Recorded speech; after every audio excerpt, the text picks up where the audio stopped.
So hello everyone.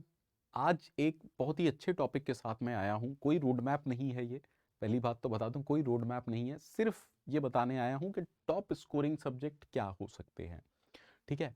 और ये gate 2026 नहीं, इन गेट ज़्यादा बेहतर है। गेट उससे क्या होगा, 2026 वाले सोचेंगे कि नहीं अब पढ़ लो, ऐसी कोई स्ट्रेटेजी नहीं है, ठीक है। कि 10 दिन में ये हो गया, 20 दिन में ये हो गया, उसकी बात नहीं कर रहा हूँ मैं। एक जनरलाइज सेशन लेने आया हूँ, टॉप स्कोरिंग सब्जेक्ट गेट में क्या होते हैं इन जनरल, ठीक है। तो अगर हम गौर करें, पहली बात कि क्यों फोकस करना है हाई स्कोरिंग सब्जेक्ट पर, क्योंकि गेट में आपको स्कोर करना है। GATE is a scoring exam जहां पर स्ट्रैटेजिक प्रिपरेशन ज्यादा काम आती है। स्मार्ट प्रिपरेशन मतलब हायर रैंक, ठीक है। और एक चीज कंफर्म है कि कुछ सब्जेक्ट का वेटेज हाई है जो कि प्रिडिक्टेबल है। मतलब हमें पता है कि भाई ये सब्जेक्ट लगभग लगभग इतने नंबर का आता ही आता है। और बहुत ज्यादा ऐसा नहीं होता कि गेट में कोई सब्जेक्ट 18 नंबर का आता है इन जनरल और एकदम से 0 मार्क्स का हो गया, ऐसा नहीं होता है। ज्यादातर अगर हम रिपीट पैटर्न्स को देखें तो कुछ सब्जेक्ट्स प्रिडिक्टेबली हाई वेटेज के होते हैं और रिपीटेड पैटर्न पर ही क्वेश्चंस पूछे जाते हैं। तो अगर आप उन एरियाज पर फोकस करेंगे तो आपकी एक्यूरेसी भी बढ़ेगी, आपका कॉन्फिडेंस भी बढ़ेगा और आप स्कोर पक्का करेंगे ही करेंगे। That is why we need to focus on high scoring subject. Sir again subject wise अगर मैं सब्जेक्ट वेटेज का ओवरव्यू देखूं, लगभग लगभग, अब अगेन देखो गेट 2026 मैं इसको हटा दे रहा हूं, मैं जानबूझ के इसको लिख के लेके आया हूं लेकिन मैं हटा दे रहा हूं, ठीक है। मैं गेट की जनरलाइज बात कर रहा हूं। Sir programming and data structure, okay. देखिए डीबीएमएस, यहां मैं डीबीएमएस की तारीफ करना चाहूंगा कि ये इजी भी है और स्कोरिंग भी है। That is it is easy as well as scoring subject है। अगर लास्ट का ट्रांजैक्शन या कॉन्करेंसी कंट्रोल वाला टॉपिक थोड़ा सा पेचीदा होता है, जैसा मुझे पता है, जैसा मैं जानता हूं, अदरवाइज अदरवाइज अगर 10 मार्क्स का आ रहा है तो आप 10 में से 10 ही ला सकते हैं। So again that is a scoring subject. Computer organisation and architecture scoring है, बट मैं उसे इजी नहीं कह सकता, वो डिपेंड करता है किस फैकल्टी से आप पढ़ रहे हैं। बट हाँ, it is scoring, of course scoring है, लेकिन इसमें से नंबर लेके आना कुछ ऐसा है जैसे शेर के मुंह में से, है ना, या शेर के जबड़े में से खाना लेके आना। तो कंप्यूटर ऑर्गेनाइजेशन इजी टॉपिक नहीं है, बट हाँ स्कोरिंग सब्जेक्ट है। अभी मैं बात कर रहा हूं स्कोरिंग सब्जेक्ट्स, है ना। जैसे डीबीएमएस स्कोरिंग भी है और इजी भी है, बट कंप्यूटर ऑर्गेनाइजेशन स्कोरिंग है, बट शायद मेरा मेरा अपना मानना यह है कि यार इजी तो नहीं है। हाँ, again if it comes to operating system, again conceptual subject है, स्कोरिंग है और मॉडरेट है। मतलब अगर आप स्कोर करना चाहें तो आराम से पूरे में से पूरे मार्क्स स्कोर कर सकते हैं। Discrete maths and graph theory, अब देखिए ये जो सब्जेक्ट है ना, मतलब हर कंप्यूटर साइंस ग्रेजुएट को आना ही आना चाहिए। सिलेबस थोड़ा सा बड़ा है, बट आप मान के चलो कंसेप्चुअली और लॉजिकली आपको इतना साउंड कर देता है ये अकेला सब्जेक्ट कि हर कंप्यूटर साइंस ग्रेजुएट को ये सब्जेक्ट पढ़ना ही पढ़ना चाहिए। Next, just like DBMS, theory of computation easy भी है और स्कोरिंग भी है। Again it is easy as well as scoring, है ना। मुझे नहीं लगता कि किसी भी बच्चे को पीडीए तक कुछ भी दिक्कत होनी चाहिए। अगर मैं बात करूं फाइनाइट ऑटोमेटा, है ना, पीडीए, इस तक कोई किसी को दिक्कत नहीं है अगर मुझे सही से टीओसी आती है तो। थोड़ा बहुत जो दिक्कत आता है वो ट्यूरिंग मशीन के, वो भी लास्ट टॉपिक अनडिसाइडेबिलिटी डिसाइडेबिलिटी, वो टॉपिक थोड़ा सा पेचीदा हो जाता है बच्चों के लिए। रिकर्सिव, है ना, हाँ, रिकर्सिवली एन्यूमरेबल और डिसाइडेबिलिटी वाला, अनडिसाइडेबिलिटी वाला, कई बच्चे उसमें टेबल रट के चले जाते हैं, है ना। हाँ, 2 पेज बहुत इंपॉर्टेंट हैं लेकिन उससे काम नहीं बनता। अगर आपको कंसेप्चुअली वो टॉपिक आता है तो आप मान के चलिए टीओसी अगर 10 मार्क्स के आसपास आता है, जी हाँ 9 या 10 मार्क्स के करीब आता है, तो आप यहां पर पूरा पूरा स्कोर कर सकते हैं, है ना। तो अगर मैं ठीक हूं, ये सब्जेक्ट मेजर वेटेज के हैं। Programming, data structure and algorithm, अगर मैं सीडीए से पूरा कहूं 18 से 22 नंबर का आता है, और डीबीएमएस प्लस टीओसी लगभग लगभग 20 नंबर के ये आते हैं। मैं सिर्फ एक मोटा माटी सा आपको आइडिया दे रहा हूं। तो सबसे पहले आपको ये सारे सब्जेक्ट्स करने चाहिए, सीडीए से टीओसी, डीबीएमएस। मैं 2026, 27, 28, 29 सबके लिए बात कर रहा हूं, ठीक है। टॉप स्कोरिंग सब्जेक्ट अगर बात की जाए, प्रोग्रामिंग एंड डेटा स्ट्रक्चर, अब उसमें भी जो टॉपिक है ना, arrays, tree, graph, data structure as well as algorithm है ये, ठीक है, as well as algorithm, please cover it, ठीक है। तो ये इंपॉर्टेंट टॉपिक है ना। डीबीएमएस की अगर बात की जाए, these are important topic, ER model, relational algebra, SQL query, बहुत ज्यादा स्कोरिंग है, normalisation, transaction, indexing, operating system में शेड्यूलिंग, डेडलॉक्स, मेमोरी मैनेजमेंट, ये इंपॉर्टेंट टॉपिक्स हैं। कंप्यूटर ऑर्गेनाइजेशन में cache, pipelining, instruction cycle, discrete maths की अगर बात करूं, logic, relation, graph, algorithm, theory of computation, finite automata, यहां फाइनाइट ऑटोमेटा कर लीजिएगा, languages, Turing machine, general aptitude and mathematics, again important है, लेकिन इंजीनियरिंग का बच्चा इसको सीरियसली नहीं लेता है। इंपॉर्टेंट है, ऑफ कोर्स इंपॉर्टेंट है यार, लेकिन दिक्कत क्या है, मैं हमेशा अपनी क्लास में कहता हूं कि ये जो इंजीनियर है ना, इंजीनियर है ना, ये क्या है, ये फर्स्ट ईयर से पहले का है इंसान, है ना।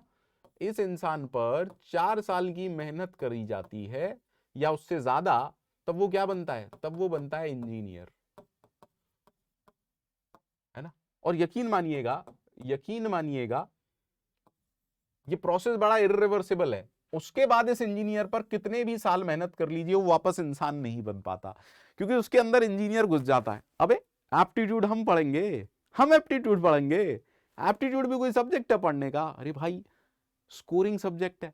जितनी मेहनत आप एक टेक्निकल सब्जेक्ट में करोगे, उससे कम मेहनत में आप एप्टीट्यूड एंड मैथमेटिक्स कर सकते हो। और बेस है, हर ब्रांच का बेस है मैथमेटिक्स। जनरल एप्टीट्यूड आना ही चाहिए, बिकॉज आज की डेट में ऐसी कोई कंपनी नहीं है जो एप्टीट्यूड राउंड के बिना तुमको सेलेक्ट कर ले जाए, आ जाओ भैया हमारे यहां, बिल्कुल भी नहीं। एप्टीट्यूड राउंड तो होना ही है ना। तो आप इसको बिल्कुल इग्नोर ना करें। वर्बल, अर्थमेटिक, डेटा इंटरप्रिटेशन, है ना, rank jump, engineering mathematics, discrete mathematics, again probability, calculus, linear algebra, है ना, डीएसएआई, अगर मैं डीएसएआई की बात करूं, और प्रोबेबिलिटी और परम्यूटेशन कॉम्बिनेशन तो बहुत इंपॉर्टेंट है। ज्यादातर आपने देखा होगा कि हैशिंग से रिलेटेड क्वेश्चन, कुछ ट्रीज से रिलेटेड क्वेश्चन भी परम्यूटेशन, कॉम्बिनेशन और प्रोबेबिलिटी पर बेस्ड आते हैं। तो प्रोबेबिलिटी का अच्छा खासा ज्ञान तो होना ही चाहिए, मुझे ऐसा लगता है ना। हाई स्कोरिंग बन जाते हैं अगर कॉन्सेप्ट क्लियर हैं। If the concepts are clear, again ये भी आपके लिए हाई स्कोरिंग सब्जेक्ट बन जाते हैं। अब कहानी है how toppers approach these subject. बताइए क्या होना चाहिए सर? ज्यादा रिपीटेबिलिटी हो या प्रिडिक्टेबिलिटी ज्यादा हो, ऐसे सब्जेक्ट से स्टार्ट कीजिए, या फिर जीरो प्रीरिक्विसाइट है, जीरो प्रीरिक्विसाइट है, हमेशा ऐसे सब्जेक्ट से स्टार्ट कीजिए। Like you can start from programming, like you can start from DBMS, like you can start from TOC, of course, है ना। स्ट्रॉन्ग अपना बेसिक करिए, देन बेसिक स्ट्रॉन्ग होगा तो स्कोरिंग होगी और आपका परसेंटाइल इंक्रीज होगा। अब सब्जेक्ट हो गया, उसके बाद क्या करें? PYQ को सब्जेक्ट के साथ साथ इंटीग्रेट कीजिए, देन मॉक टेस्ट दीजिए। मॉक टेस्ट यहां सब्जेक्ट वाइज टेस्ट भी दे सकते हैं, पहले topic wise, subject wise, then mock, है ना। प्रैक्टिस जनरल एप्टीट्यूड, क्योंकि देखिए ये जो सब्जेक्ट है ना एप्टीट्यूड, वो प्रैक्टिस बेस्ड है, तो जितना ज्यादा से ज्यादा उसे टच में रखोगे, मेरी अपनी थिंकिंग है, जरूरी नहीं ये सब पे एप्लीकेबल है। मैं जैसे जितने बच्चे होते हैं मैं उनसे ये कहता हूं कि आप वीक में 3 डेज, हर ऑल्टरनेट डेज पर 1 घंटा एप्टी को पढ़ते रहिए, तो वो टच में रहेगा और आपका मामला एकदम दुरुस्त हो जाएगा। स्टार्ट, जहां तक मैं बोलता हूं वो ये बोलता हूं कि लास्ट के 5 मंथ आप इसे पढ़िए और हर 3 डेज में 1-1 घंटे पढ़िए, टच में रहेगा, तो बाई द टाइम जब आप एग्जाम देने जाओगे पूरा एप्टीट्यूड आपके हाथ में होगा, बिकॉज ये प्रैक्टिस बेस्ड सब्जेक्ट है ना। मतलब मुझे ऐसा लगता है। प्रिपरेशन टिप्स फ्रॉम रैंकर्स क्या है? एप्टीट्यूड को कभी इग्नोर नहीं करो। मैंने कहा ना, इंजीनियर मत बनो, अबे एप्टीट्यूड हम पढ़ेंगे, ये एटीट्यूड बहुत ही गलत है। डोंट इग्नोर एप्टीट्यूड भैया। मतलब क्या ही बोलूं, 15 मार्क्स ऐसे छोड़ दे रहे हो तुम लोग यार, है। थ्योरी को पकड़िए, प्रैक्टिस कीजिए, अ लॉट ऑफ प्रॉब्लम। ये मेरी यूएसपी है, मैं आपको बता दूं, मेरी यूएसपी यही है। मैं इस पूरे साल में बच्चों को, अपने paid student as well as free student, अगर मैं बताऊं, लगभग 1400 क्वालिटी क्वेश्चंस अपने सब्जेक्ट में करा चुका हूं। वो इतने यहां तक भर चुके हैं। अरे सर सब हो रहा है, टेस्ट सीरीज के सारे क्वेश्चन हो रहे हैं, दूसरों की टेस्ट सीरीज के सारे क्वेश्चन हो रहे हैं, सेम क्वेश्चन दूसरी टेस्ट सीरीज में मिल रहे हैं। अरे 1200-1400 क्वेश्चन करा चुके यार। Solve previous paper seriously. ऐसा नहीं, देखो अब यहां क्या होता है, आपने पीवाईक्यू उठाया, आपकी समझ में नहीं आया, समझिएगा, आप कोशिश ही नहीं कर रहे। एक बार कोशिश की, अरे चलना आंसर देख लेते हैं, दिक्कत कोई नहीं, आदत पड़ गई।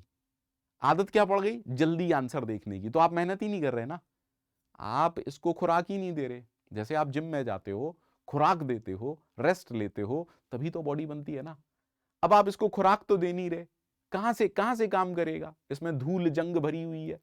That is why you need to solve previous year paper seriously. Pattern को देखिए, फ्रीक्वेंसी देखिए, है ना, फ्रीक्वेंसी मैटर करती है। पीवाईक्यूज वो एक्चुअल क्वेश्चंस हैं जो गेट में पूछे गए हैं, तो आप उनको इग्नोर नहीं कर सकते, है ना। तो आपको देखना है, पीवाईक्यूज आर अटमोस्ट इंपॉर्टेंट। अच्छा, DS OS DBMS together contributes, मैं पहले ही कह चुका, है ना, सीडीएस ओएस डीबीएमएस, तो ये भी रैंक डिफाइनिंग सब्जेक्ट है। बट मैं यहां पर टीओसी को और ऐड करना चाहूंगा, बिकॉज टीओसी इजी भी है एज वेल एज स्कोरिंग भी है। So TOC is easy as well as scoring subject, so you need to focus on there too. ठीक है, समरी क्या है? Focus on core high weightage subject. भाई सबसे पहले तो हाई वेटेज वाले सब्जेक्ट्स पर ही फोकस करें, like C programming, data structure. मैं फिर से बोल रहा हूं, डीएस मतलब डीएसए मान के चलिएगा, सी प्रोग्रामिंग डेटा स्ट्रक्चर मान के चलो, बैकबोन है। और गेट की नहीं यार, इससे तो आप छुटकारा ही नहीं पा सकते। गेट हो, प्लेसमेंट हो, एप्टीट्यूड राउंड हो, आप मेरे सब्जेक्ट से छुटकारा नहीं पा सकते। ठीक है, strong C and DS, improve performance in algorithm, OS and DBMS। of course code यहां पर भी यूज होंगे, OS में तो बहुत ज्यादा यूज होता है। बिल्ड, जैसे अब DBMS में बात करूं, B trees and B plus trees, of course जितना अच्छा आपका डीएसए होगा वो लॉजिकली आपकी समझ में आएंगे, है ना। बिल्ड एक्यूरेसी एंड स्पीड, लेकिन पहले एक्यूरेसी पर फोकस करिएगा, बाद में स्पीड। देखो होता क्या है, आप जब गाड़ी चलाना सीखते हो तो पहले सीखते हो ना, ऐसा थोड़ी कि पहले दिन ही 120 फिफ्थ गियर मारा और 120 में गाड़ी हो गया एक्सीडेंट। पहले एक्यूरेसी पे ध्यान देना है, धीरे धीरे चलाना सीख जाएंगे, स्पीड अपने आप आना शुरू हो जाती है। ठीक है, तो पहले एक्यूरेसी पे ज्यादा फोकस कीजिए कि मेरा सवाल बने, करेक्ट आंसर आए, पहले स्पीड पर मत देखिए। ज्यादातर बच्चे यही मिस्टेक करते हैं, और उसके बाद स्पीड। लेकिन उस सबसे पहले conceptual clarity. Mock test, PYQ, मैं पहले ही कह चुका, टेस्ट सीरीज, पीवाईक्यू बहुत ज्यादा इंपॉर्टेंट है। एप्टीट्यूड और मैथ्स रिलायबल रैंक बूस्टर्स हैं, आप इन पर डिपेंड कर सकते हैं। ठीक है, तो समझिए इन बातों को और उतारिए। अगर आप सीरियस गेट एस्पिरेंट हैं तो इन टेक्निक्स को अपने जीवन में जरूर उतारिए।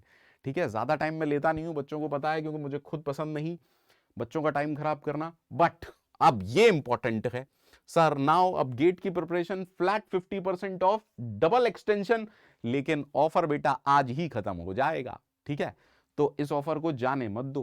कोड क्या यूज करना है सर? कोड 10 यूज करना है सर। क्या आपका कोड भी यूज कर सकते हैं? देख लीजिए भैया, अगर करना चाहें। हमारा कोड क्या है? Pro Guru 9+9, that mean 9 month के पर 9 मंथ का एक्सटेंशन फ्री है। फ्री स्पेशल क्लासेस अनअकैडमी पर हर मंथ चलती हैं। इस महीने वो क्लासेस हैं 20, 21 और 22 दिसंबर को। एनरोल करिए। एनरोल करने के लिए कौन सा कोड यूज करना है? प्रो गुरु। कौन है ये प्रो गुरु? अरे ये रावण टाइप का आदमी है प्रो गुरु, प्रोग्रामिंग गुरु। ठीक है, तो आई होप कुछ ना कुछ इस सेशन में मैंने आपको जरूर दिया होगा। सो स्मार्टली पढ़िए, फोकस करिए ज्यादा वेटेज वाले सब्जेक्ट्स पर, और अपनी रैंक इंप्रूव कीजिए। Bye bye, take care, thank you very much, keep on learning, keep on shining.